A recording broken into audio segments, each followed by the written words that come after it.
Tua Tagovailoa led the NFL in passing yards last season, becoming the first Dolphins QB to do that since Dan Marino back in 1992. However, it wasn't all good for Tua and the Dolphins as they struggled against quality competition. Miami went 1-6 against teams that finished with a winning record. They were held to 16 points per game, and Tua nearly had the same amount of interceptions as touchdown passes in those games. GM Chris Grier was asked about the future of the quarterback position in Miami.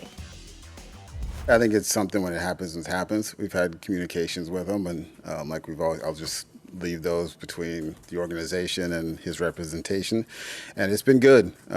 So we'll just keep working towards it. Him and his agent are very understanding that this is now the draft, so he's letting us focus on that, and then we'll turn our attention to that after the draft finishes. So obviously Grier is talking about that contract for Tua Tagovailoa. Swagoo's shaking his head. We'll get to that. But Jeff, first, what can you add on where contract discussions stand with Tua and the Dolphins?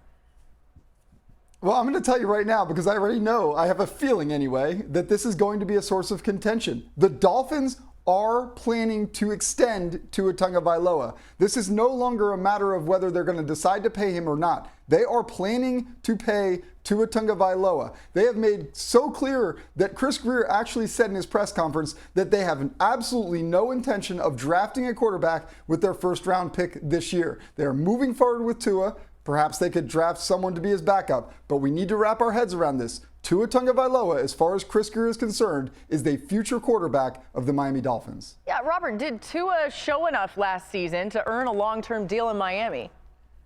Yeah, Laura, he absolutely did. I don't understand why it would be a point of contention. Hey, they said he didn't play a full 16 games. He did that last year.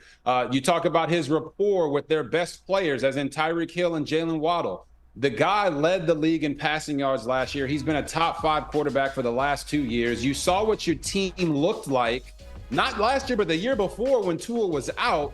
This guy is a bona fide top 5 quarterback in the NFL. They need to go ahead and pay him. And I love the fact that Chris Grier has been so transparent. Right now, the Dolphins are focused on the draft. We have our quarterback. And the main thing you have to ask when paying QBs is, what's your better option? They don't have a better option. Bringing in a rookie and going through that whole song and dance again is not going to be beneficial to what the Dolphins want to do, and that's winning their division and going on to possibly contend for a Super Bowl. Tua helps them get there faster. So I'm not contending with the fact that Tua is going to be the quarterback. I'm not contending with the fact that he's going to sign a long-term deal. I'm contending that the structure will not be to his liking. The Miami Dolphins don't want another Dallas Cowboys situation with a guy that can almost get them there. And this is the thing that I've been thinking about. Tua has played well. Let's not get it twisted. We watched him. We watched the film week in and week out. But every year, and Boogie, you know this about me, and RG and Jeff should know this by now. When there is no question about the quarterback gets $250 million.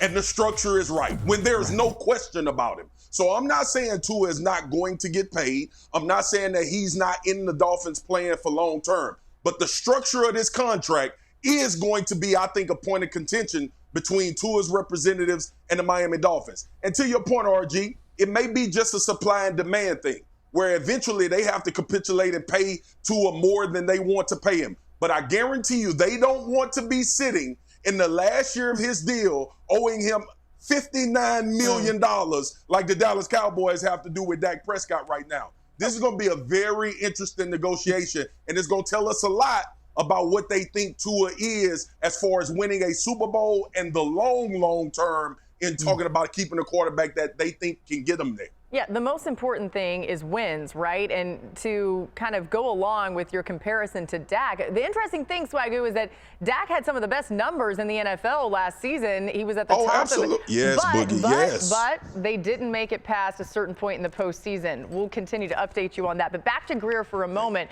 who was asked about Mike McDaniel's draft input as the Dolphins have a first-round pick for the first time under this regime. The answer didn't disappoint.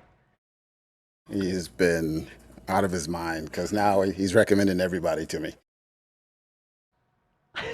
Okay. So, all right, Jeff, what do we think about this? McDaniel, you know him well. He's somebody that sounds like him, right? That's exactly right. Quirkiest coach in the NFL, but also the coolest. I'm all about me some Mike McDaniel. You just got to see him. They're like, oh, we could do this with this guy. We could do that. All right.